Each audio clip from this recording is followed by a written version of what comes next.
Por ejemplo, Duque, Amite Pago, y primero Duque era y fue Yuquiti, la Yuqui que tajaba, suelo salino.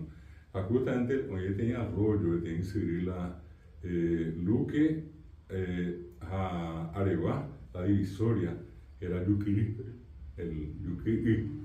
Y cosa, yo suelo decir cosas increíbles, cuando vinieron los españoles, ellos le cambiaron el nombre era Yuquí, Yuquití, Yuquiri. Y hoy en día, toda esa zona, la gente que acá mi señora es geóloga, ella y todos los que estudian geología saben que ese lugar está lleno de sal, suelo salino, agua salada, a Pepe en el río salado.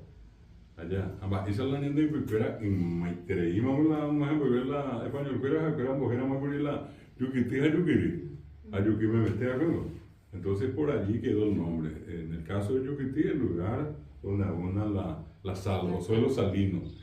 A Orero y Cola, Capiatá, veja justo donde eres yo la luz que vio, pero en ruta doya, para hoy la Capiatá, la de compañía era Costa Salinares, Costa Salina, a Salleguina, pero toda la zona es zona salina.